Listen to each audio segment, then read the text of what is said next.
Ey, ey, ey, ey, ey, ey, ey. ¿Qué onda? ¿Qué onda? Estamos aquí una vez más haciendo lo que es la transmisión de Anarquía del Conocimiento. La Docs Indexical está en la casa. Tenemos a Montserrat Garibay una vez más haciéndonos los honores. Este, es una transmisión, no lo intente en casa, no es cierto, no lo comparta con la gente de buena conciencia, tenga mucho cuidado, mucho ojo. No, bueno, hoy va a ser una diferente dinámica, bueno, al menos la dinámica pues es la misma, pero el texto es diferente porque es un texto sobre literatura, ¿no? Son historias, anécdotas, cuentos, más bien sí son cuentos, este, y como un poco, pues sí, cuentos, como un poco fábula, pero no porque la fábula ocupa mucho de los animales y acá realmente no recuerdo. Ah, bueno, sí creo que hay uno más parecido, pero bueno, o sea, tiene otra estructura literaria, eso es a lo que iba. Y y pues bueno, si quieren, creo que, bueno, nada más como una introducción, creo que está muy, muy inclinado, ya lo comentábamos, hacia la idea de la desnaturalización, en este caso de las leyes, que eso es algo como muy interesante de la teoría o de la epistemología, en este caso libertaria, ¿no? El como historizar los procesos, temporalizar los procesos, se diría materializar los procesos. Entonces, como que o también en este lenguaje de anarquismo se habla de deseternalizar, ¿no? O sea, como el capitalismo se vende como eterno, ¿no? Como natural y eterno, ¿no? O sea, como que no tiene origen, siempre fue así, ¿no? Ya ustedes recordarán sus clases de biología, obviamente de la universidad y la escuela en general, diciendo que, pues así, de que la naturaleza humana, que es algo que ha traído Monse también, ¿no? O sea, de la naturaleza animal, así como esta idea de la competencia biológica, ¿no? Como por naturaleza, olvidando que pues, son construcciones históricas, temporales, y que no son eternas. Y entonces, bueno, todo esto que hablamos también en la última transmisión sobre la objetividad, la ciencia natural. Pero bueno, yo dejo ahí y sin más pasemos con Monse, que es de nuevo, como dije, muchísimo gusto, un agrado una vez más. Monse, ¿qué onda? ¿Cómo estás? Si quieres arrancarte de lleno tirando barras. Órale, pues muchas gracias otra vez por tenerme aquí. Este, justo como que me gustó mucho que fueran narraciones y cuentos. Creo que también va mucho en línea con lo que hemos platicado de que no todo el conocimiento tiene que venir como de textos súper académicos y que están muy avalados como por, pues sí, la academia. Y creo que hay como mucha fuerza en explicar y detallar como conceptos en cuentos que a veces parecen como fantasía o pues sí que no son la realidad, pero realmente como que sí están detallando una parte de la realidad, ¿no? También como que me gusta mucho que está súper escrito, o sea, está muy raro escrito, ¿no? Hay unos libros, unos textitos que están como muy raros, pero eso me gusta, como que siento que juega mucho con el lenguaje y es de nuevo recordar que el lenguaje es como una herramienta que se puede utilizar de la manera en la que nos sirva y no necesariamente tiene que ser un lenguaje súper estructurado y como académico para estar partiendo información. Y se me hizo eso como súper valioso de las narraciones. Em, También me gustó mucho que justo son como historias que al principio como que no sé, yo sentía que como que no me lograba meter mucho y ya al final como que hacía como la conclusión perfecta y sí se notaba ahí como todos los conceptos anarquistas, ¿no? Y como realmente desde el principio lo dice, creo que la introducción, algo como que el anarquismo se vive y es algo como que está en la cotidianidad. Y creo que aquí es como un claro ejemplo, ¿no? De cómo está en todas las cosas que hacemos y en nuestra rutina de día a día. Entonces, pues Ujú, sí. Em, pues para empezar, como que ujú, el primero, que es el de la llamada, como que me gusta mucho porque es justo como la experiencia del amor y como la experiencia como de una pareja queda subordinada ante la llamada de la revolución, ¿no? Y se me hace muy interesante como muchas veces como que el anarquismo y todas estas teorías em, terminan siendo como la narrativa más importante de la vida de las personas y todo lo demás se queda subyugado a eso. me gusta mucho porque, y que es como un instinto, ¿no? Al principio que nada más se despiertan y los dos ya saben que va a empezar la revolución porque se están haciendo como las barricadas y así, y nada más es como un llamado. Y se me hace eso como hasta muy poético, ¿no? No necesitas instruirte o educarte necesariamente en un tema para sentir el llamado. Y al final que también menciona como el hijo que, este, y bueno, si lo voy a spoiler, da igual, ¿no? Pues sí. De que el hijo también como que le dice a su papá que se vaya y que está bien, que se lleve las armas y escribe algo como quizás él también sintió el llamado. Entonces, como que desde empezar ahí como con la idea de que es algo que tu alma está buscando y como que em, sale de una manera espontánea, como que también me gusta mucho, que no son pasos que se van dando, que fue también lo que hablamos con el texto de Rosa Luxemburgo, ¿no? Ujú. Que si no nada más es como algo espontáneo que se va dando. Y eso como para ir introduciendo un poquito lo de los cuentos. Sí, sí, súper. Bueno, primero acotaría la introducción de Monse, que me parece súper valioso la forma de redactar y que dice de llegar a la realidad, ¿no? O sea, en primer lugar, pues sí, o sea, la literatura en la época científica moderna del progreso, la técnica o la tecnología, en la tecnología artificial, por así decir, la literatura ha quedado como desplazada, como que no es una fuente de conocimiento. Ya hablábamos del campesino o el campesinado, ¿no? O sea, como el conocimiento tecnológico, científico-tecnológico, se ha posicionado, ¿no? Como el más avanzado. Y en este caso ya habíamos hablado de lo del campesinado la última vez, pero ahora de la cuestión de la literatura, ¿no? Como la literatura, al ser más flexible, más espontánea, sin compromisos académicos, puede lograr pues sintetizar y poder retratar mucho mejor la realidad popular, vamos a decirlo, ¿no? No, quizás no la realidad como tecnológica, si vemos en esa metáfora lo tecnológico como las élites, o sea, quizás no, la literatura no va a relatar la vida de los tecnólogos, ¿no? Millonarios, pero sí que puede hacerlo con la vida como más popular, más de sentido común, más de como la naturaleza de la vida, el espíritu de la vida. Entonces, pues la literatura sería mucho más espiritual. Ahí recuerdo un texto que es buenísimo de Gilles Deleuze que menciona, es sobre Kafka y habla sobre una literatura menor, ¿no? Y lo que recuerdo que decía Deleuze era que la literatura menor es que es como más desapercibida y eso le da más valor, ¿no? Y entonces, en ese sentido, cuando dices, pues la literatura menor, como todavía, si la literatura ya es menor, la literatura menor, pues es la que no tiene ningún valor y Deleuze como que lo voltea, ¿no? Como que dice, no, pues eso justo tiene eh, como más nivel de como alcance o profundidad de la realidad.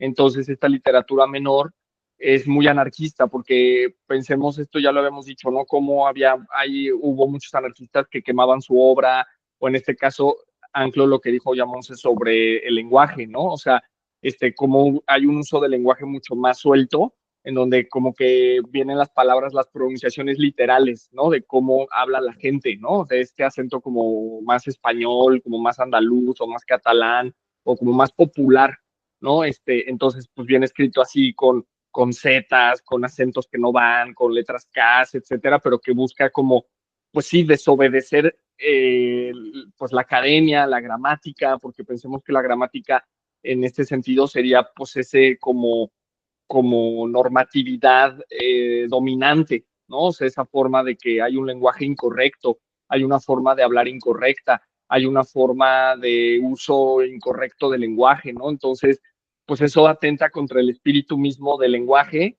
y de la propia libertad, ¿no? O sea, el lenguaje, si lo usas para coercionar o para liberar, ¿no? Entonces, bueno, pues con eso que me pareció como muy buena acotación de Monse para hacer esta, esta introducción para hoy. Y ya de la primera historia, que si quieren les podemos ir aquí compartiendo el índice. Este, Hoy no vamos a checarlo todo, pero vamos a andar viendo las primeras historias. Entonces, bueno, aquí tenemos estas, que serían las que trabajaríamos o mencionaríamos hoy, ¿no? Esta de la llamada, de Andreyev, que bueno, pues también estos personajes, pues es interesante ahí si ustedes ya que los tienen en pantalla, pues los pueden, le pueden poner a la IA, ¿no? Que les diga todo para que ya ustedes no reflexionen nada ni investiguen nada, o pueden buscar los libros, las obras que hay publicado y empezar pues a leer porque pues son gente del anarquismo más alejada o no como en la teoría formal, ¿no? Que buscó esta vena de la literatura como una opción más libre para retratar, enseñar también, comunicar a gente más del pueblo, incluso pensémoslo como para niños o niñas, ¿no? O sea, como poder acceder a otro universo, un nivel como más fantasía. Entonces, bueno, en ese primero de la llamada, claro, ¿no? Es una situación donde pues quedan un buen de cosas, porque esto que dice Monse sobre pues el amor mismo, ¿no? A lo mejor de pareja, el amor familiar, la propia familia, la relación padre-hijo, o la relación, ¿no? Como de mando o de autoridad, y cómo todo eso queda de lado y lo que antecede es este espíritu de liberación social, ¿no? Entonces, pues eso es bien interesante porque fíjense el discurso dominante que en la universidad y la ciencia lo llaman psicología, lo llaman ciencias sociales, etcétera, en donde te naturalizan la familia también, ¿no?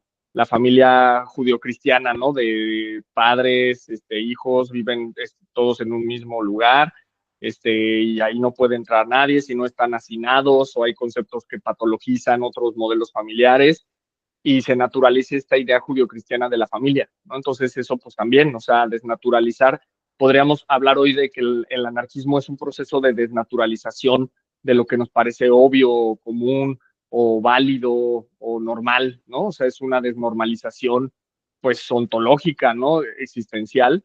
Entonces, pues como esto, ¿no? O sea, el espíritu de la insurrección popular tendría un alto como atracción humana, ¿no? O sea, entonces cuando dicen, ya empezaron las barricadas, o sea, imagínense si ustedes despiertan un día y se enteran, la gente está en las calles corriendo, ¿no? Y diciendo, no, pues es que ya empezó la revuelta, ¿no? Ya la gente ya salió, ya le valió y ya se fueron todos hacia el palacio y van a tomar el control de las instituciones, ¿no? Entonces, ese como espíritu de decir como vamos, ¿no? O sea, no perdamos el tiempo, o sea, como esta idea de perder el miedo, ¿no? Que es lo que decíamos también la vez pasada con la tecnología y ver TikTok para buscar tus emociones controladas, ¿no? En el afán de que tu vida es muy ordinaria y aburrida, entonces buscas el TikTok como para divertirte, pero un poquito, o sea, no, que no se desborde en tener una experiencia muy fuerte en la naturaleza y de, ¿no? Como que te lleves a un nivel de desgaste importante o en una relación, decíamos, de pareja, o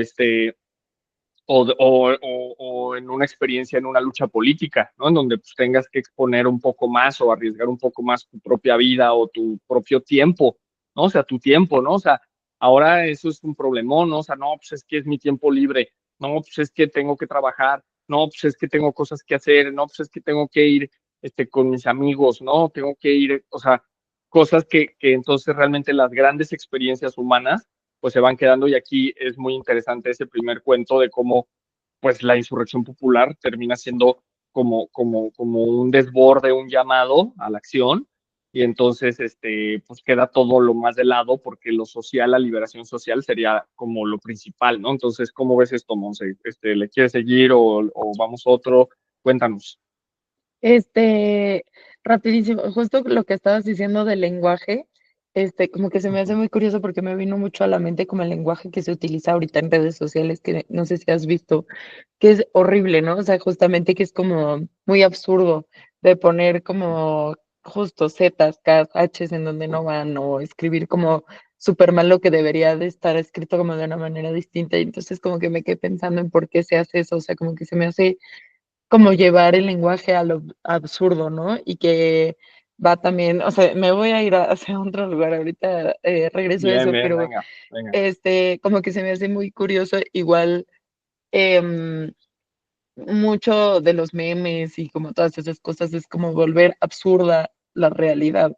Y creo que tiene mucho que ver con que termina siendo un escape, pero también un adormecimiento, ¿no? Entonces, cuando algo se vuelve completamente absurdo, también pierde un poco el valor que debería de, bueno, no que debería de tener, pero que ha tenido durante mucho tiempo. Y se me hace también muy curioso que esto fue escrito hace tanto tiempo y ahorita también estamos viendo como eso cíclico, ¿no? Como también el lenguaje puede ser como un vehículo del humor, de lo absurdo, no sé, se me hace muy interesante como un punto ahí extra. Y de lo que decías del tiempo, ¿no? Como que justo ya nos metemos de lleno a ese tipo de experiencias que nos hacen sentir más o que parecen como un esfuerzo extra, porque lo que estamos haciendo, o sea, creo que tiene que ver con la concepción que tenemos del tiempo en general en Occidente, que es que el tiempo es algo que se guarda, ¿no? El tiempo es algo que de alguna manera se utiliza para aprovecharlo en un desarrollo personal, ¿no? Y que todo el tiempo tienes que ser productivo y la revolución en sí no es productiva. Este, porque es algo que rompe, ¿no? No es como que estás produciendo trabajo nuevo ni un capital, sino más bien estás transformándolo y quitando. Entonces, no sé, se me hace también interesante ver a qué es lo que le dedicamos el tiempo y también lo de no voy a desperdiciar mi tiempo libre en leer, en cultivar la mente, como que siento que tiene que ver también con un desgaste en general que estamos llevando en nuestra vida cotidiana por el trabajo, ¿no? Y que es un trabajo que también lo menciona en algunos de los textos, ya no es un trabajo propio, sino es un trabajo para el otro. Entonces, el tiempo libre, más bien el tiempo que dedicamos al trabajo es como un tiempo que no es nuestro y es algo que le pertenece a alguien más. Entonces, el tiempo libre es algo que sí se siente como propio, ¿no?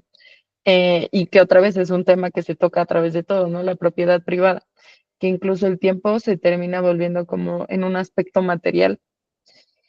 Y creo que también por eso es complicado luego dirigirlo hacia otras cosas que parecería que no nos dan beneficios a corto plazo, sino a largo. Porque realmente este tipo de actitudes, ¿no? O sea, como porque es que es distinto como conceptualizarlo, porque no es como que ahorita se están haciendo barricadas afuera de nuestras casas, ¿no? Es otro tipo de revoluciones. Entonces creo que es más difícil ver las consecuencias a corto plazo y como en la cara. Por ejemplo, si fuera justo barricadas, que si fuera una revolución que sí se está haciendo afuera, como que hasta es un impulso salir y seguirlo. Y es más fácil sentirte parte de algo si estás reunido de una comunidad que también está viendo por lo mismo que tú y no nada más una persona que está leyendo sola en su computadora, ¿no? O que no lo discute, que no lo lleva más allá. Y eso un poco de lo primero. Em, y bueno, de la que sigue, de la amistad y el secretario general, ese igual como que no entendí muy bien. Entonces, te iba a preguntar, como qué fue lo que más agarraste, porque sé que fue como lo del secretario general y que lo agarran y tal, pero como que ya no me acuerdo muy bien. Sí, bueno, ese 2, o sea, habla, o sea, según yo, está apelando a la camaradería, ¿no? Que es también una cosa Mm, como muy de las revoluciones, ¿no? O sea, de poder como, o no sé si han escuchado esta frase que es como que se oye en México, de quitarte el bocado para dárselo a alguien más, o una cosa así, ¿no? O sea, como esta parte donde tú puedes dejar lo tuyo que en este caso es como, ya no me acuerdo bien, pero es como que tenía un llamado el director de un, creo que es un periódico, una cosa así, ¿no? Y el secretario general es el que dice, no, tú no vayas porque tú tienes familia, no sé qué, yo como no tengo familia, pues voy a ir yo, ¿no? Entonces como que me voy a arriesgar yo por ti, ¿no? Entonces, es un poco esto, ¿no? O sea, como más que amistad, yo diría como la solidaridad que se claro, puede llegar a dar en un movimiento, en una organización, y que sí también es otro de los grandes sentimientos que emanan. Por ejemplo, recuerdo mucho esos textos clásicos de sociología de Durkheim, ¿no? En donde Durkheim, pues, habla mucho de esto, de la cohesión social, ¿no? De las sociedades orgánicas, las sociedades mecánicas, de cómo, qué es lo que cohesiona una sociedad, este, de las solidaridades también. Y es bien interesante esa parte, ¿no? O sea, cómo tú ves que un grupo se puede ayudar y otro no, ¿no? O sea, cuáles son los factores que hacen y pues eventualmente ya en un movimiento social pensemos que va luchando contra algo en específico por cambiar lo que decía Monse ahorita sobre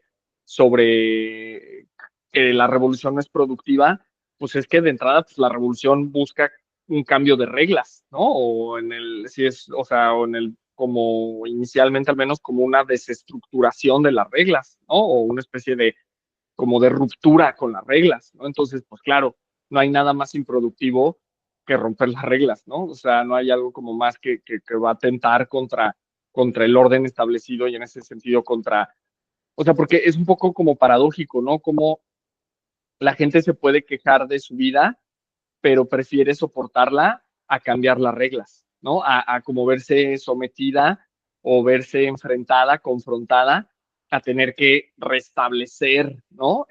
O crear un nuevo orden, ¿no? Eso le parece como mucho más como pesado que soportar la explotación, ¿no? Porque, bueno, podríamos decir que de entrada no la perciben o les gusta o la normalizan. Bueno, vale. Pero ya luego cuando hay gente pues que ya puede ver cómo realmente pues sí está siendo explotada, sometida, alienada, pero cuando empieza a ver la otra alternativa dice, no, pues es que, o sea, y es eso que decíamos en una de las primeras transmisiones que se llama cambio, de por qué la gente no cambia, por qué la sociedad no cambia. Entonces, la teoría clásica del cambio te dice, pues la gente no cambia, al menos en psicología pensemos, la gente no cambia por mediocre, ¿no? La gente no cambia porque no puede, la gente no cambia porque no sabe cómo, ¿no? Eso es como muy de la psicología, ¿no? No sabe cómo. Pero realmente ya con investigación seria, y ahí está divergencia transdisciplinaria, investigación seria en el cambio humano, la gente no cambia no porque no puede, sino porque no le conviene. O sea, realmente, y estoy pensando en una familia, ¿eh? O sea, no crean que estoy pensando en una sociedad o en Occidente o en un país.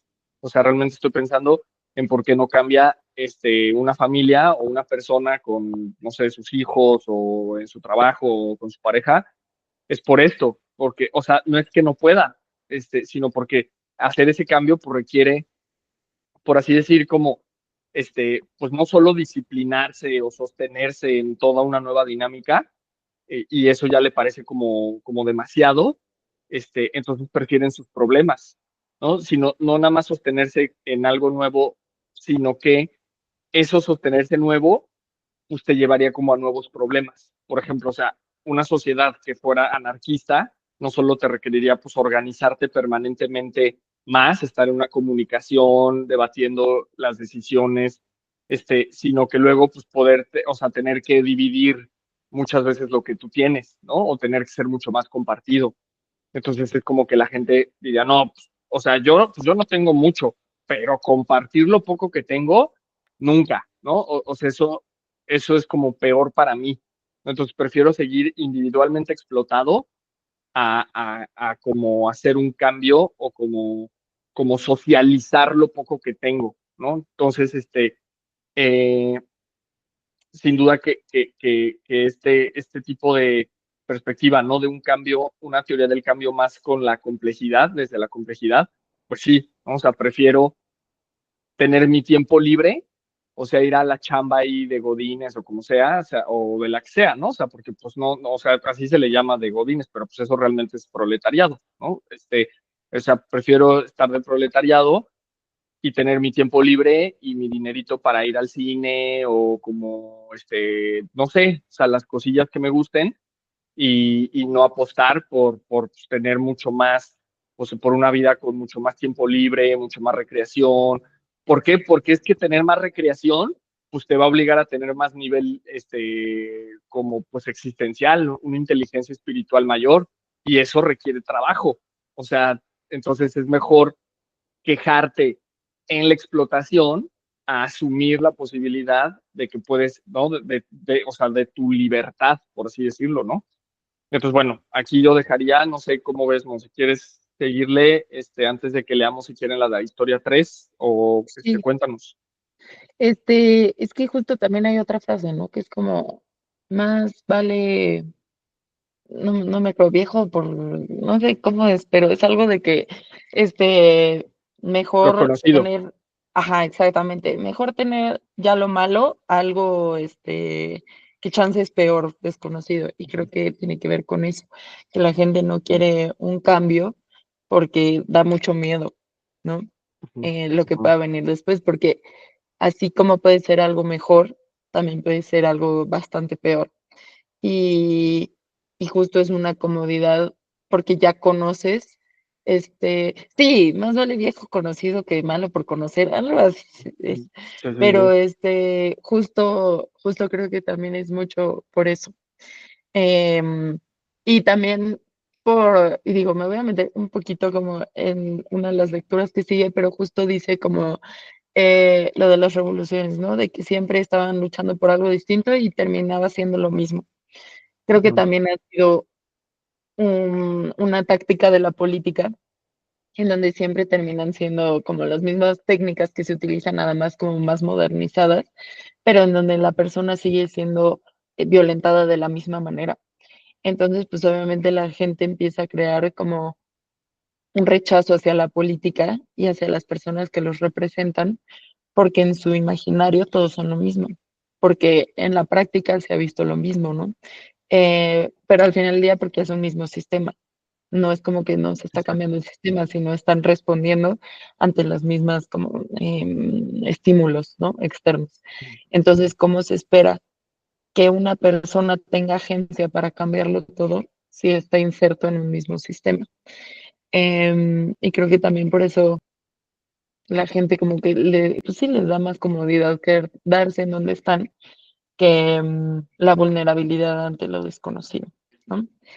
Ujú, Y también otra cosa que iba a decir es que también creo que la gente no quiere compartir las cosas que han conseguido porque también está esta idea de que todo lo que han conseguido ha sido por mérito propio. Y cuando ujú, nos analizamos como meter más justo las cadenas de producción, etcétera, pues siempre es como una causa-consecuencia, ¿no? Y es más bien, y no porque sea lineal, sino más bien es como parte todo de una misma sinergia. Y el problema es que las personas no lo analizan de esa manera, entonces creen que lo que se han conseguido ha sido únicamente por sus esfuerzos y que por qué le tendrían que dar a alguien más algo que ellos mismos consiguieron. Y ujú, creo que también desde ahí está como la concepción, de nuevo, de la propiedad privada, ¿no? ujú, De que hay bienes que son nuestros y en el momento que los compramos solamente son de nuestra propiedad y entonces, ¿por qué los tendríamos que compartir si el trabajo que realizamos fue lo que nos permitió llegar a eso?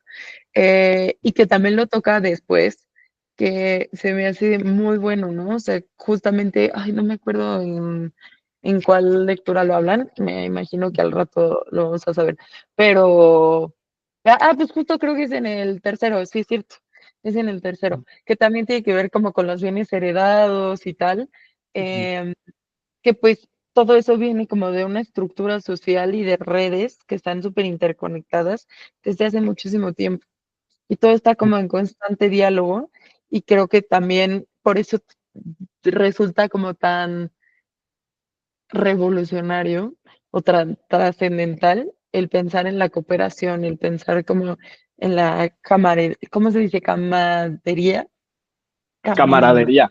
camaradería, gracias, justamente. Y por eso es tan fuerte, ¿no? Por eso el sentido de comunidad también es como un valor tan fuerte dentro como de estos conceptos. Y pues nada, si quieres ya, vamos a darle al 3 para hablar un Vamos a poquito. tres. Ajá. Sí. Vamos aquí a. ¿Y qué? Dinos. No, para hablar más de justamente esa lectura, que Ujú, bueno, a mí se me hacen de las más como impactantes de todo y creo que es como súper vigente. Hace poco salió un estudio de Oxfam que hablaba de los multimillonarios, ¿no? Que ahorita ujú, han aumentado del año pasado a creo que como en 200 personas, algo así. ujú, Y muchas de estas personas, el 60% de las riquezas venían de herencias. Entonces se me hace muy vigente el, ujú, esta narración y se me hace muy buena, no sé, como que lo explica muy bien. Se me hace muy chistoso que sea como justo del inquilino, pero bueno, Mm. si quieres lo leemos y ya. Ahorita sigo Sí. hablando. ¿Vale? ¿Quieres irlo leyendo tú o cómo ves? Sí, súper, me late. Vale. Este, Juan Prolo es un minero inteligente y tan instruido como su oficio permite. Es casado y padre de 4 hijos. Cuando trabaja, su jornal apenas alcanza a satisfacer las más apremiantes necesidades de la familia. Cuando no trabaja, pasa grandes apuros. En este último caso le hallamos. Domina la crisis. Los dueños de las minas no beben una botella de champán menos. Pero Juan Prolo y los suyos comen sopa de agua caliente y aceite crudo. Llaman a la puerta. Entra el casero y tras el saludo más frío y rutinario, anuncia que han pasado 8 días desde el vencimiento del alquiler y quiere cobrar. A pesar de lo impropio de las circunstancias, ambos personajes sienten deseos de justificarse y emprenden el siguiente diálogo. Necesito mi dinero, dice el casero. Yo también, replica el inquilino. Ujú. He alquilado a usted mi casa y tengo el derecho de hacerme pagar. Derecho muy discutible. ¿Cómo discutible? Claro está, vamos a ver. ¿Con qué derecho posee usted esta casa y estas tierras? Por legado de mis padres. Vaya una razón. ¿Con qué derecho las poseían sus padres? Las habían comprado. Para comprarlas tendrían el dinero necesario. ¿Con qué derecho lo poseían? Además, sería preciso demostrar que alguien tenía el derecho de venderlas. Racionalmente hablando, el derecho es impersonal, por lo que el producto de un robo no pierde su carácter de legitimidad al pasar de una mano a otra, de una generación a la siguiente. Desde ese punto de vista, no es el derecho quien ha hecho usted propietario, sino la casualidad. Vea usted lo que sobre este asunto dice Pascal. Decís que vuestras riquezas provienen de vuestros antepasados, pero no las adquirieron y conservaron ellos por mil casualidades. ¿Imagináis acaso que esos bienes han pasado del poder de vuestros antepasados al vuestro por vía natural? No, no en manera alguna. Esa sucesión no tiene más fundamento que la voluntad de los legisladores, quienes han podido tener buenas razones para establecerla, pero ninguna de ellas tomada del derecho natural que podáis tener sobre esas cosas. Si hubieran querido mandar que los bienes, después de haber sido poseídos por los padres durante su vida, volverían a la República después de su muerte. No seríais propietarios ni tendríais motivos de queja. Por tanto, el título que os da derecho a la posesión de vuestros bienes no es natural, es de establecimiento humano. Un giro distinto a la imaginación de los que hicieron las leyes os hubiera dejado pobres. Solo el choque de la casualidad con la fantasía de las leyes que os son favorables os ha dado la posesión de sus bienes. ¿Quieres seguir? Sí. Los legisladores, continuó Juan Prolo, podían tener buenas razones, en efecto. Entonces todos eran propietarios, casi todos lo son actualmente, y los que no lo son por el momento no tardan en serlo. Y decretaron que tenían el derecho de ser propietarios, ni más ni menos. Sí, ya sé que no todo es perfecto, respondió el propietario, y que pueden criticar muchas cosas, pero se promulgan leyes para que reine el orden en la sociedad y es necesario someterse a ellas, ¿no? El argumento de las leyes, ¿no? Este, eso mismo decía Pascal, aunque declarando que toda ley es arbitraria, usted debe saber que ningún europeo sería propietario en China, ateniéndose a las leyes chinas, las cuales les prohibiría la entrada en aquel país. Pero aparte de eso, ¿está usted seguro de que no debe su fortuna a un revolucionario, a uno de los que destruyen las leyes de su tiempo en lugar de someterse a ellas? Por ejemplo, en Francia, ¿no? Entonces dice aquí, destruyen las leyes en lugar de someterse a ellas, ¿no? Eso sería el anarquismo, ¿no?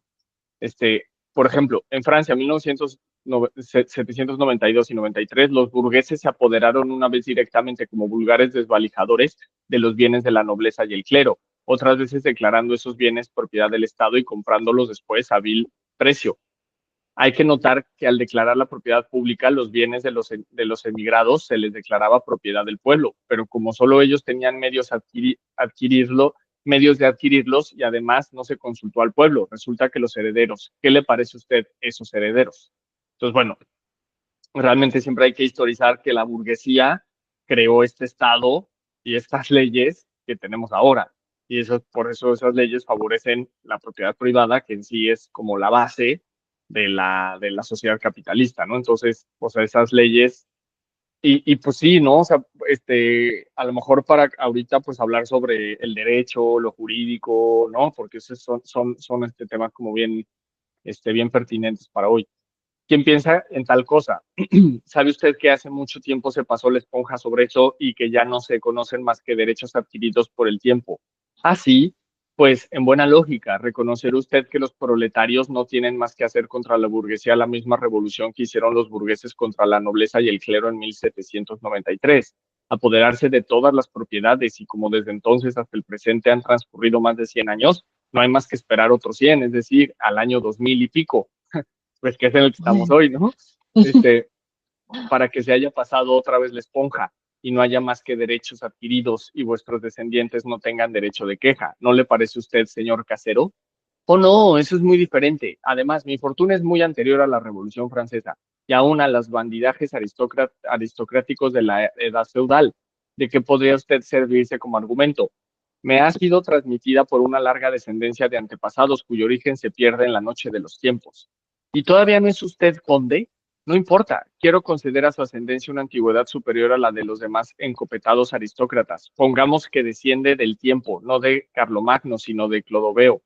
Pero entonces resultará quizás que desciende usted de una de aquellas hordas de bandidos que bajo el nombre genérico de tártaros hicieron múltiples invasiones en el Imperio Romano, o bien procede de los bandidos que conquistaron la Galia a las órdenes de Julio César y se sentirá orgulloso de ser heredero de los descendientes de Rómulo. En este caso diré que solo veo una diferencia entre César y Bonaparte comparados con cualquiera de los bandidos ejecutados en la plaza de la Greve, consistente en que al que opera en grande se le colma de honores y al que obra en pequeño se le condena a la muerte. La moral del más fuerte, la de Bismarck, la fuerza sobre el derecho, ¿no? Entonces, eh, eso también, ¿no? Como en un contexto, pues eres un bandido y en otro, o sea, es como, por ejemplo, y creo que viene sobre cómo pues el capitalista terminaría siendo también un bandido, ¿no? Pero como está protegido por la ley, pues es algo que todos admiran y no, y terminan viendo mal al que roba, no sé, un carro, ¿no? Que se roba un carro, ese sí está bien patológico, ¿no? Está bien trastornado. Yo recuerdo también cómo ahora que se volvió a poner de moda por enésima vez que iban a tumbar a Nicolás Maduro y pues oye, por enésima vez no, nomás no pasó nada. Recuerdo, de hecho, cuando nos conocimos, Monse, que ese era Sí, uno de los temas, pero esa era la de Juan Guaidó, creo que fue la de sí. Juan Guaidó, ¿no? Entonces, o sea, como cada cierto tiempo vuelven a decir ya, no, ahora sí ya lo van a tumbar, pero como por ejemplo de esos tipos de enfoques como van en contra hasta cierto punto, porque realmente pues no es que rompan totalmente, ¿no? Pero cómo son vistos como patológicos, ¿no? Y los otros, ¿no? O sea, la Angela Merkel, que duró también un buen de años, esa no era dictadora, esa no era patológica, no estaba enferma de poder, ¿no? Esa era una parlamentaria, ¿no? Esa era una líder feminista, ¿no? Como de que representaba la agenda. Y y así podemos ver más casos, ¿no? De gente que ha durado, pero pues como no son, ¿no? Entonces esos no son patológicos. Pero bueno, a lo que quería decir que los que sí que ponen patológicos es quien se roba un carro o no sé, ¿no? Así se roba, pues el típico ejemplo es que se roba un pan, ¿no? Pero bueno, quitemos eso del pan, ese sí está enfermo, ¿no? Pero pues no está enfermo el que se roba una reserva natural y la vuelve mina, ¿no? Ese es un caso de éxito que se estudia hasta en las universidades. Por eso es que decimos que las universidades realmente o sea, representan ese status quo del pensamiento, que aparte ya está muy acartonado, que no es innovador, que es muy conservador, pero que realmente pues no tendría nada de valor lo de la universidad, porque realmente solo es la reproducción del pensamiento dominante, ¿no? Y cómo formar cuadros para que sigan admirando esos ideales y sigan perpetuando la sociedad capitalista. Hay probablemente propietarios que se hallan en ese caso, pero como es imposible determinar quiénes lo sean, lo mejor es, en interés del orden social, aceptar el actual estado de cosas, ¿no? O sea, sí está muy interesante sus transmissions, pero pues no, o sea, lo mejor es seguirle así, ¿no? Sí, ya comprendo. Debo aceptar la sociedad capitalista porque no puedo probar jurídicamente que tal. Claro, no lo puedo probar porque eso es lo que decía Kuhn y Popper, ¿no? O sea, no lo puedo probar porque en ese sistema o sea, porque dentro de ese mismo sistema, pues no se puede probar porque ese sistema se valida de sí mismo. Tengo que salirme de ese sistema, crear otro para poder contrapuntear. Entonces, pues no puedo probar jurídicamente algo desde esas mismas leyes, ¿no? Este, que tales y cuales ricos que se me imponen son los herederos de una cuadrilla de ladrones, como tampoco puedo probar jurídicamente que soy heredero natural de las tierras que usted posee en detrimento mío. Debo trabajar toda mi vida como un animal, debo ver morir tranquilamente a mis hijos por falta de aire, de luz, de alimento y de vestido. Debo contemplar con admiración cómo se sienta la mano a mis hermanos de miseria cuando reclaman un poco más de pan y de libertad. Debería inclinarme respetuosamente ante vuestro lujo insultante, etcétera, etcétera. ¿No es eso? ¡Qué asco! Declamaciones demagógicas. Tenga usted presente, señor Prole, que el valor, que el valor resplandeciente de mi argumento ha sido universalmente admitido por todos nuestros intelectuales, desde los curas de misa y olla y los más ínfimos gacetilleros hasta los más sabios como Leroy Belleau. Pero ante de esto, mis tierras me han sido transmitidas de generación en generación desde el primer ocupante y nunca, entiéndalo usted bien, nunca se hizo culpable uno de mis antepasados de la menor indignidad. Todos atravesaron las invasiones sin sacar de ellas el menor beneficio ilegítimo. Supongo que no tendría usted nada que decir contra el derecho del primer ocupante. Pues es como el contrato social de Rousseau, ¿no? Así, pues, o sea, es como un mito de en algún momento hicimos un contrato social, pues ¿entre quiénes? O sea, ese es un argumento de ficción para justificar el orden actual de las cosas, ¿no? Este, tu réplica es manifestantemente absurda, señor Casero. Es imposible determinar la personalidad del primer ocupante de un trozo de territorio, así como el contrato social de Rousseau, a través de los grandes movimientos de los pueblos de la época histórica, y la idea de determinarla entre las emigraciones y las guerras de la época prehistórica es una locura. Admitamos, sin embargo, que el primer ocupante de sus tierras fue verdaderamente uno de sus antepasados. ¿De dónde venía? ¿No tenemos todos un origen común? ¿No somos todos hijos de la tierra? Ahí no, le responde. Sí, pues la tierra debe ser propiedad de todos, sin que nadie pueda, sin injusticia evidente, cercar un pedazo del planeta y decir, esto es mío. Es que ha habido consentimiento mutuo entre los contemporáneos. Su afirmación supone la existencia de un contrato. Ahí está lo del contrato social, ¿no?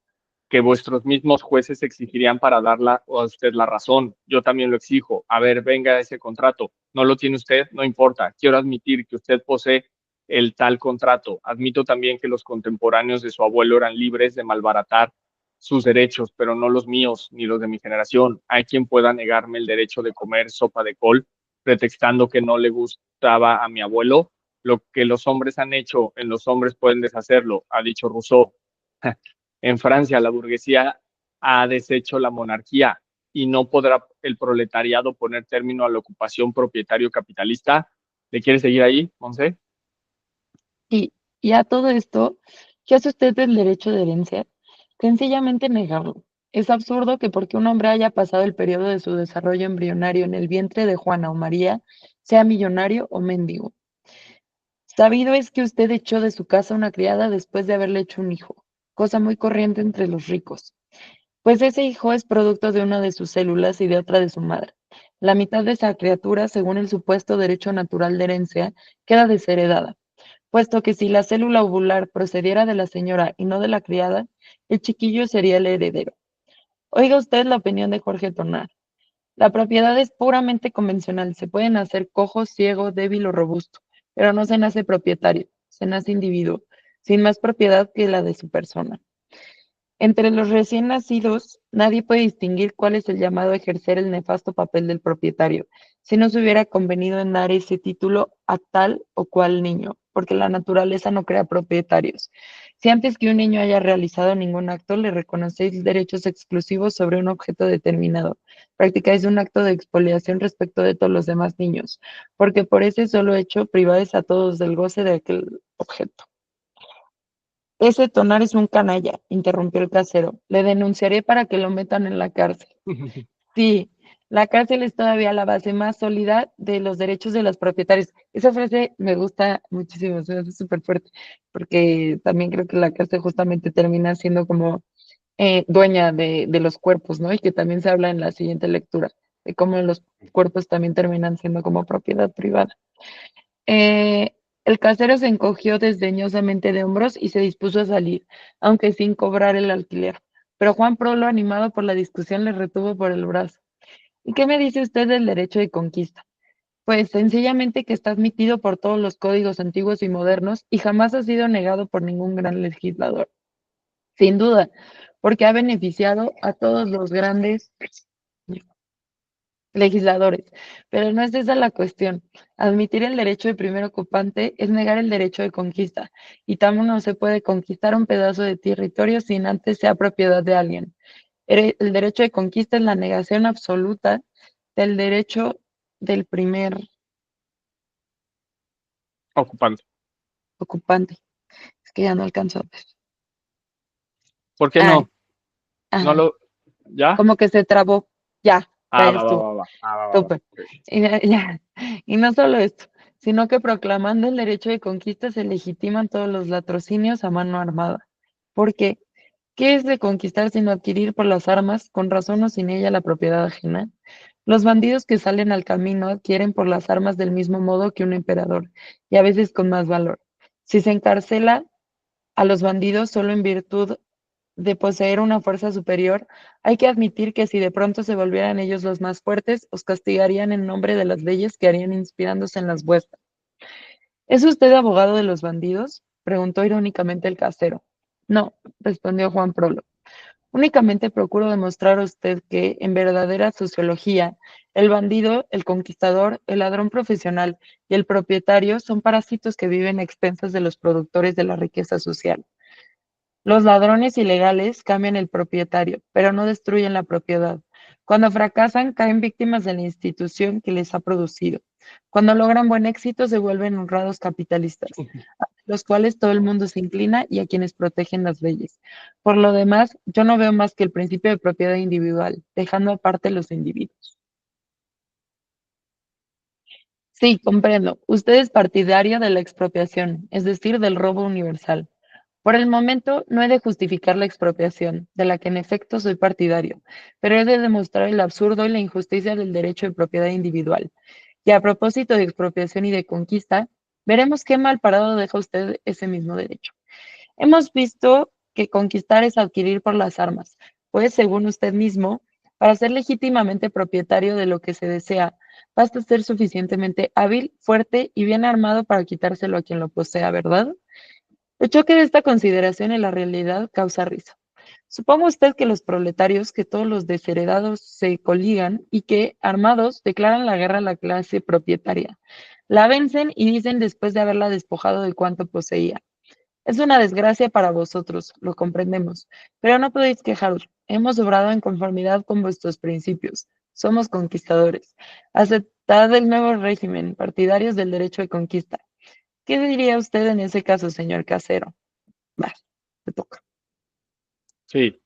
No sé qué diría si tal cosa ocurriera, pero sé lo que puedo decir hoy. Disponernos de la fuerza y los proletarios han de y disponernos de la fuerza y los proletarios han de inclinarse. ¿No le parece a usted, señor Prorlo? Pero me interesan sus ideas sobre la propiedad. ¿Negará usted el derecho del obrero que, en vez de derrocar el jornal, se impone privaciones y a fuerza de economía se acaba por ser propietario? Que es esta idea de trabaja mucho para que puedas comprar, ¿no? O sea, para que andas en la ahí cuestionando. Continuaré, señor casero, pero no para distraer a usted, sino para decirle que si todavía somos esclavos, no nos engañan vuestras teorías. Un privilegiado no tiene derecho a hablar de economías y de despilfarros a un desheredado, pero dejemos esto a un lado. Hay casos excepcionales en que un obrero, a fuerza de trabajo extraordinario y a veces también de abyecciones, puede reunir algunas economías, pero ha de admitirse como criterio de derecho la fuerza brutal de los músculos, el genio, la habilidad o la torpeza. Juan es fuerte y gana dos consumiendo solamente uno, puede ahorrar la mitad de lo que gana. Ese hecho tan sencillo tiene una infinidad de graves consecuencias de las que me limito a señalar. Dos, Juan, produciendo dos, ha impedido que Pedro produzca uno. Ha podido ganar más de lo que necesitaba, mientras que Pedro no ha podido ganar lo necesario. Sin embargo, Juan ha economizado sobre el producto de su trabajo, pero como las economías nada producen por sí mismas, va a hacerlas producir.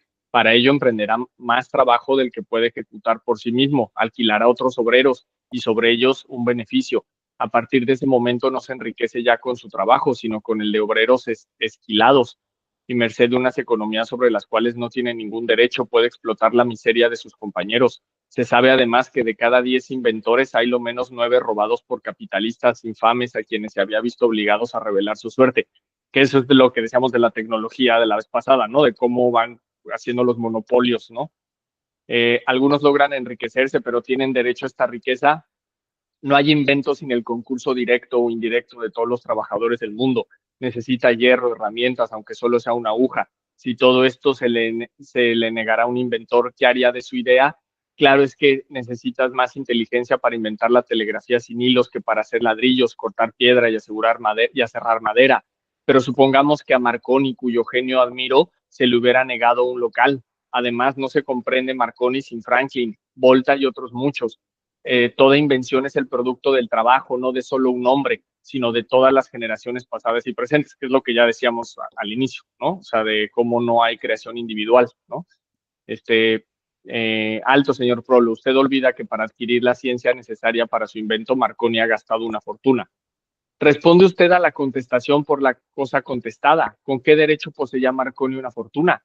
Mientras médicos, abogados, ingenieros, etcétera, acudían a las escuelas superiores gastando una fortuna, yo me encontraba como un reptil en las infectas galerías de las minas, extrayendo el combustible indispensable para que cociera su olla y, y también la de usted. En resumen, ¿opina usted que todas las riquezas naturales y sociales son patrimonio común de todos los hombres y mujeres y que todos deben poder gozar de ellas? Claro, ahí metiendo género, ¿no? El trabajo doméstico, ¿no? Que es como Sí, no es remunerado, entonces parece como que el trabajo doméstico, no, pues ese no cuenta. El que cuenta es el güey de la mina, ya sea proletario o el genio Elon Muskiano, explotando a gente, y entonces esos sí son trabajos, y es como no, porque ¿y qué sería sin el otro trabajo, como doméstico no remunerado, ¿no? O como mal remunerado en dado caso, ¿no? Entonces, acá es más bien ver una visión de conjunto, compleja, ¿no? En donde pues realmente es un entramado, en donde todo el trabajo pues, en su complejidad, este, eh, o sea, se retroalimenta, ¿no? O sea, es como, creo que la IA como metáfora nos sirve mucho, o el Wikipedia, ¿no? De cómo aprendía en tiempo real porque todos le están dando información en el momento, entonces se va haciendo bien inteligente. Este, y pues es porque esa socialización del trabajo queda representada con esto, ¿no? Hoy un amigo me mandó un libro que hizo sobre la IA y le contesté, ¿y qué? ¿Lo hiciste con IA? Y me dijo, sí, en 2 días. Este, y el pago de mi alquiler y la vida de mis hijos, y hasta ahí queda. Bueno, comentarios, Monse, qué es lo que se te ocurre? Ya habíamos dicho esta idea del desnaturalizar el derecho, ¿no? Esto, eh, de historizar los procesos, esto último que dijimos de la socialización amplia del trabajo, ¿cómo ves?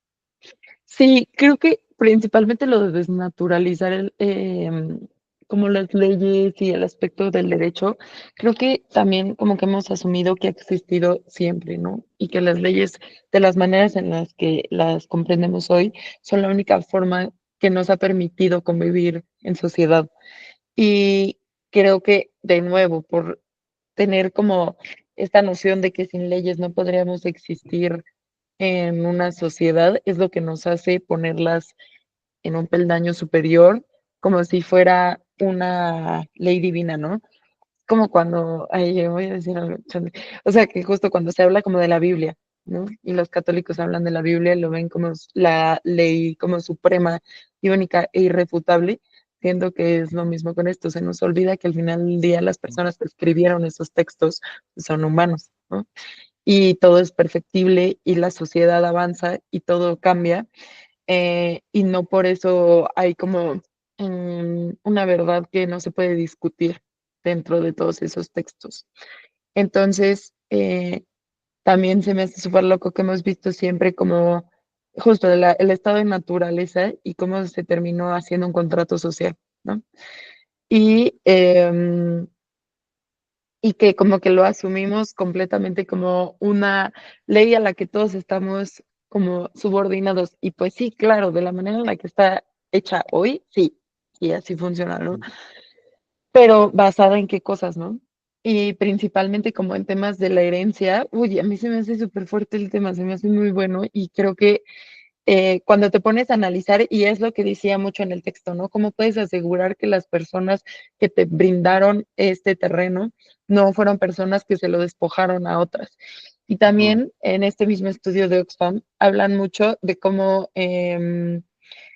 las herencias vienen de un pasado colonial y entonces, evidentemente, tiene que ver con un despojo de bienes a pues, las culturas que antes estaban aquí, ¿no? Y es algo como de la historia, es normal, supongo que en algún punto va a haber como justo ese intercambio, pero el problema es que ahorita está tan concentrado en las mismas manos y que vienen de esas mismas violencias, que no es como que el colonialismo terminó en ese mismo momento, sino que a partir de las herencias y de toda esta concentración de capital, los legados del colonialismo siguen afectando a las mismas personas que desde un inicio. ¿Y con qué poder?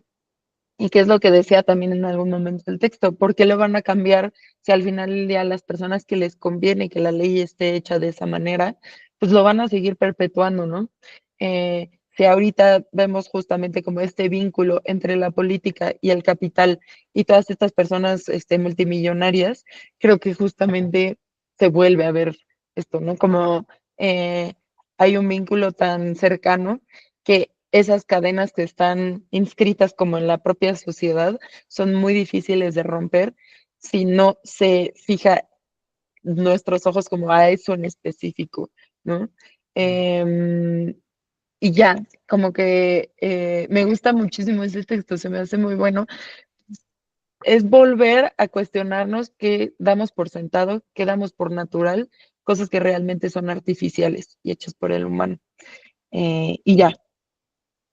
Sí, súper, súper. Y de una vez para, pues, porque no da tiempo y tampoco creo que esa es la idea de hacer un seminario donde analizamos la totalidad de los textos.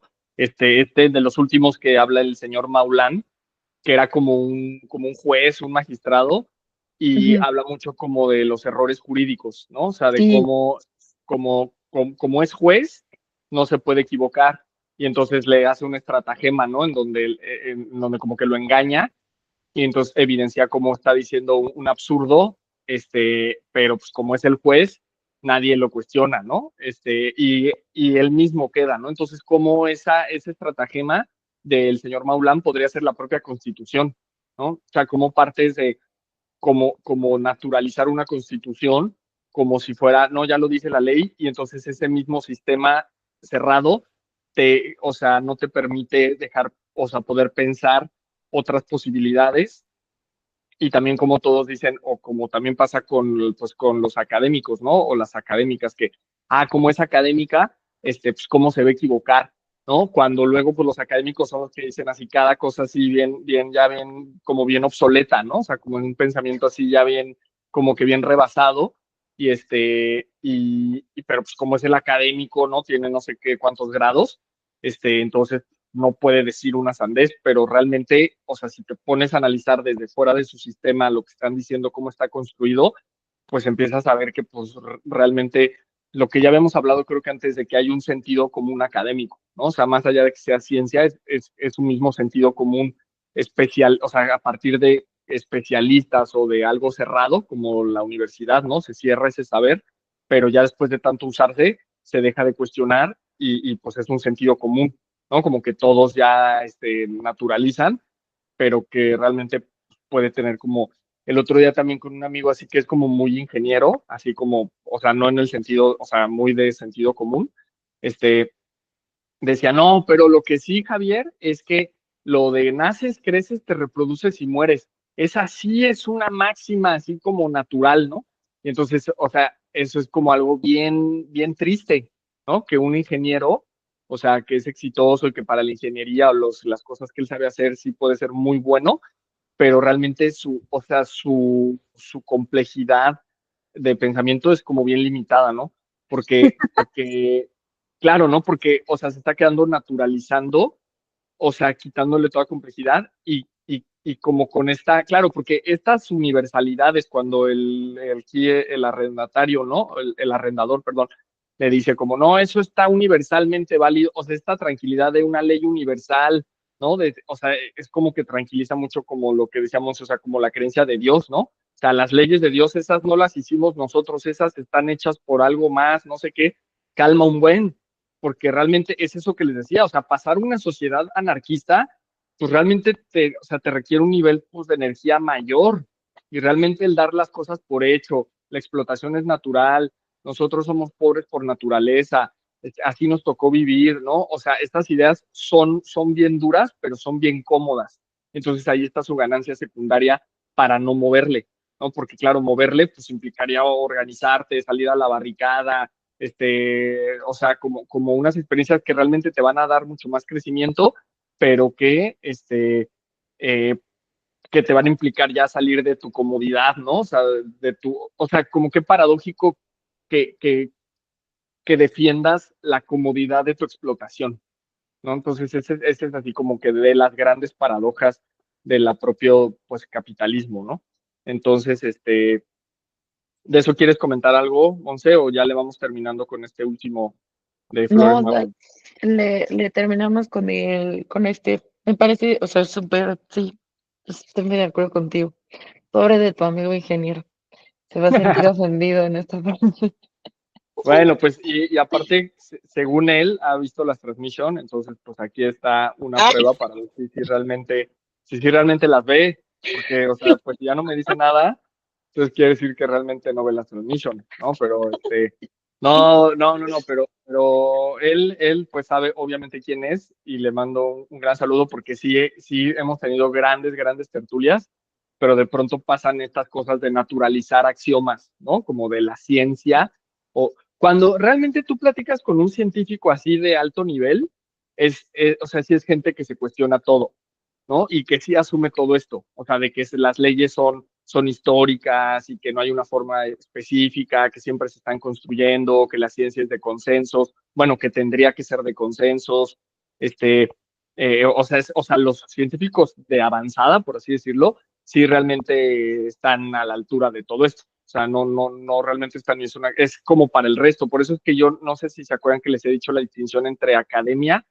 e investigación, ¿no? O ujú, sea, como que la investigación sí realmente estar como abierta a que pues todo puede estar moviéndose, estar innovando, arriesgando, y la academia es más científica, más hacia las leyes, lo seguro, cuestionar lo válido, descalificar todo lo que no es cercano a su sentido común, etcétera, ¿no? Entonces, bueno, ¿le empiezas o cómo ves? No sé. sí, le doy.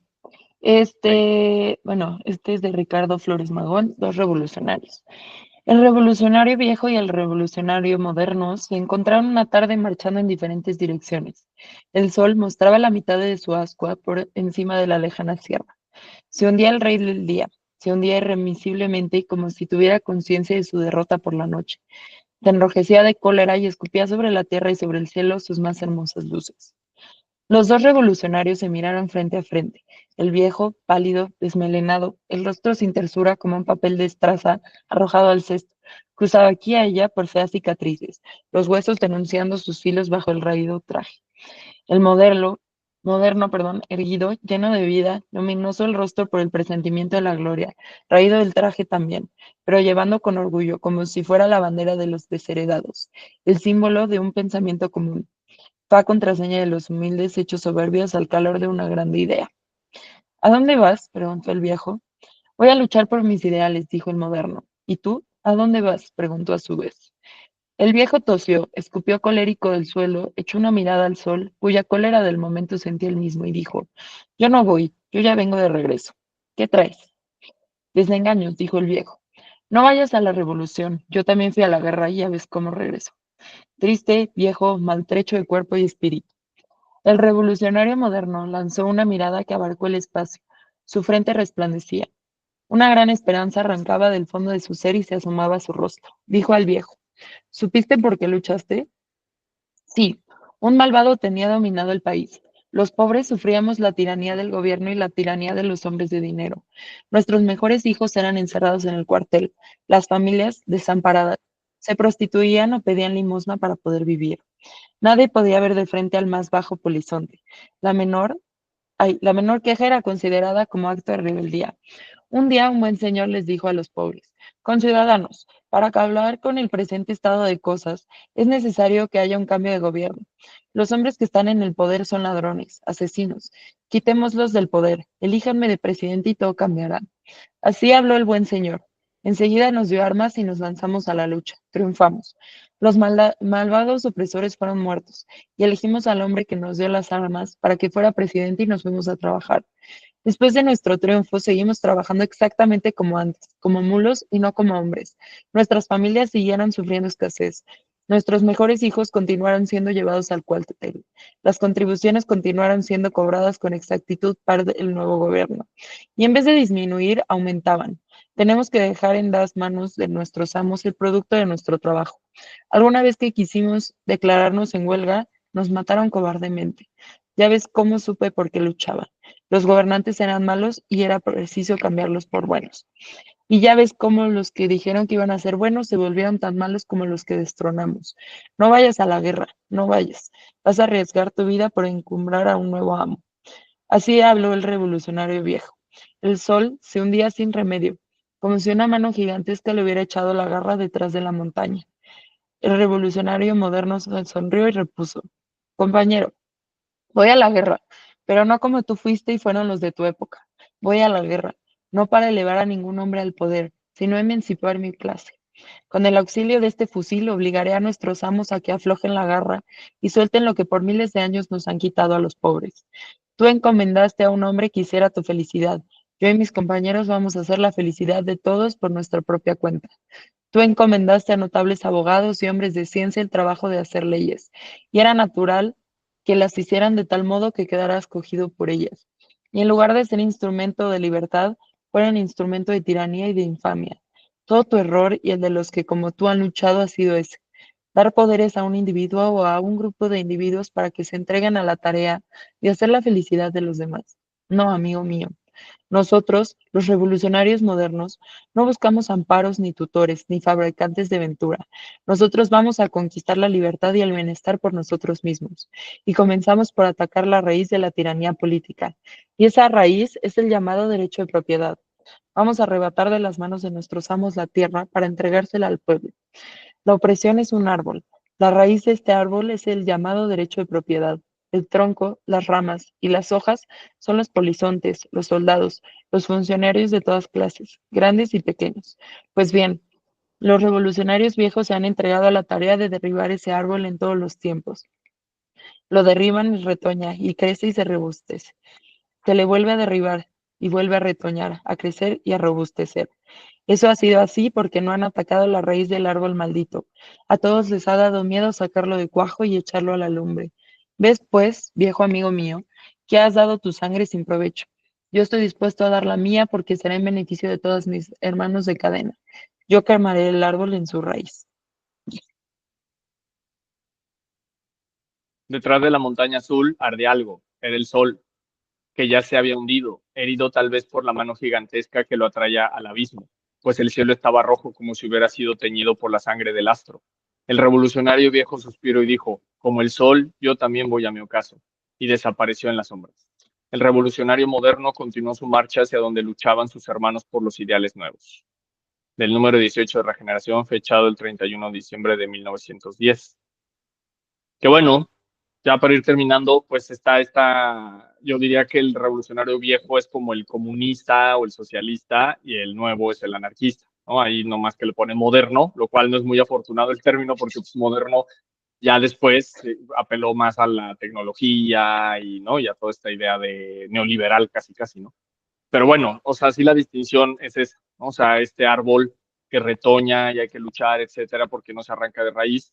Y un poco esto de, pues, que pasó, pues, con el Estado mismo, ¿no? O sea, de desentrañar el propio Estado, la propia nación, porque, pues, en estos países en Latinoamérica, ¿no? Que han llegado gobiernos progresistas y a lo mejor cuando esté el gran líder, que es el que triunfa, pues las cosas como pueden ser un poco diferentes en cosas, en sectores, así, pero pues ya luego que esas personas, esos personajes van quedando de lado y siguen sus continuadores o continuadoras, pues los problemas vemos que no son muy diferentes a como eran antes, ¿no? Como esto de que dicen, no, pues luchamos, ya se puso presidente y el trabajo seguía igual, ¿no? O sea, como que no, realmente no hubo un cambio radical de condiciones. Entonces, pues esa es la diferencia, ¿no? Entre una socialdemocracia, un anarquismo y tener pues ideas más ambiciosas en términos políticos y obviamente ontológicos, ¿no? Este, y pues buscar alternativas a lo que esté establecido, a lo que el pensamiento dominante nos ofrece, ¿no? ¿Cómo ves esto, Monse? Ya para ir cerrando, si quieres. Sí, y, y me gusta justo como esa analogía de justo el comunismo, anarquía, tal, pero también viéndolo como ya muy literal, de entre las generaciones jóvenes y viejas, como que a mí luego eso me decepciona y desmotiva un poco, que muchas veces que hablo, no sé, con generaciones como las de mis papás o más grandes, como que ya se ven súper desgastados y desmotivados por lo que existe, ¿no? Y se ven ya como resignados a que no puede haber como un futuro más bueno. Y no sé, como que me gusta también mucho como habla del sol y del ocaso y de cómo va iniciando y así, porque siento que es mucho eso, como que siento que lo asimilo mucho como la desmotivación, como a un atardecer, como que siento que ya como que está dando de sí, ¿no? Y se me hace muy triste porque si siguiéramos como manteniendo ese espíritu revolucionario y como de pensar en cosas nuevas y justamente de imaginar, darnos como ese espacio y la esperanza de que pueda haber un mundo más chido, más bueno, creo que habría como una interacción y esa cooperación intergeneracional súper interesante, ¿no? En donde las generaciones antiguas pues han visto como todo el cambio y las cosas que no funcionan y podrían instruir de mejor manera hacia alternativas. En cambio, ahorita siento que sí hay como un desencanto en general por la existencia muy grande. Y en general, también viéndolo ya como en mis generaciones, que yo me acuerdo en prepa cuando mis amigos tenían como ideas muy nuevas y así, y ahorita ya es también justo estar como a la merced del capital. Y eso se me hace bastante triste, que con la edad deberíamos de adquirir más sabiduría de alguna manera y como más herramientas, y parecería que más bien como que nada más nos estamos rindiendo ante la realidad. Y, y pues sí, eso como que luego hablar como con gente adulta me parecía un poco desmotiva, sí, sí, es muy desesperanzador en general. Y como que sí me rehúso mucho a caer en esas trampas como de la vida y del tiempo. Em, sí, eso. Súper, buenísimo. Bueno, excelente ese cierre de Monse. Decir que, claro, ¿no? Esta forma del tiempo, de verle así el ocaso o el atardecer, es muy histórica, ¿no? Porque, por ejemplo, en otras épocas, en la época prehispánica, aquí mismo en México, pues los abuelos eran los que eran así ya lo más, estaban en su prime, ¿no? Así lo óptimo Sí, de la vida era ser abuelo, ¿no? Y entonces todos querían ser abuelos. Por eso cuando un niño estaba enfermo, pues preferían que el niño se muriera y salvar al abuelo, ¿no? Porque pues el abuelo ya llevaba todo ya, o sea, ya había sobrevivido un buen de cosas y tenía muchísimo más conocimiento que un niño que pues apenas empezaba y pues ni modo, ¿no? Será como más, y ahora, o sea, esta sociedad, ¿por qué? Porque busca la fuerza productiva extraerla lo más rápido, ¿no? De tal forma que, como dice Monse, pues sus amigos o sea, ya crecieron no 20 años, ¿no? Solo unos años más y como ya empezó esta extracción, que no solo es de fuerza de trabajo, es como de fuerza mental, entonces hay como todo un desgaste mental en donde pues ya también te vas teniendo que ajustar porque es este revolucionario viejo, ¿no? Como que ya dice, no, pues ya nada más dame chance de llegar a la casa y dormir, güey, porque traigo ya la explotación ya como muy encima, ¿no? Entonces, eh, pues tener eso, ¿no? O sea, ahí Monse bien, estamos haciendo esta transmission, estamos haciendo proyectos ahí en colaboración para, pues sí, pues porque la idea es como seguir y no caer en esta idea de que en más edad, pues ya como que se va perdiendo, te tienes que ajustar, te tienes que adaptar, sino como dice Monse, ¿no? Tener más herramientas, más recursos para poder armar algo mejor, ¿no? Y pues siempre con la esperanza y con la fe y con como la disposición de lucha para pues que esto también tener muy en cuenta eso de la teoría del cambio. A lo mejor dije puras cosas como adversas, pero hay una buena, que es que los cambios son mucho más rápido de lo que también la teoría del cambio clásico te decía, de no, pues para cambiar en psicología tienes que echarle muchas ganas, venir 10 años a terapia, hablar mucho y no sé qué, y también hemos visto que no, y en lo social también, o sea, con una minoría puede generar bastante desequilibrio y hacer como que se despierte y que las cosas giren relativamente rápido. Entonces, bueno, pues ahí pues lo dejamos hasta acá a reserva de que Monse quiera decir algo más para terminar y si no, pues nos vemos la próxima. Pues nada, o sea, creo que justo también he sido como, ¿cómo se dice? Ay, perdón, testigo justamente de lo que estabas diciendo, ¿no? O sea, como de las terapias que terminan siendo más efectivas cuando tienen como acciones muy concretas.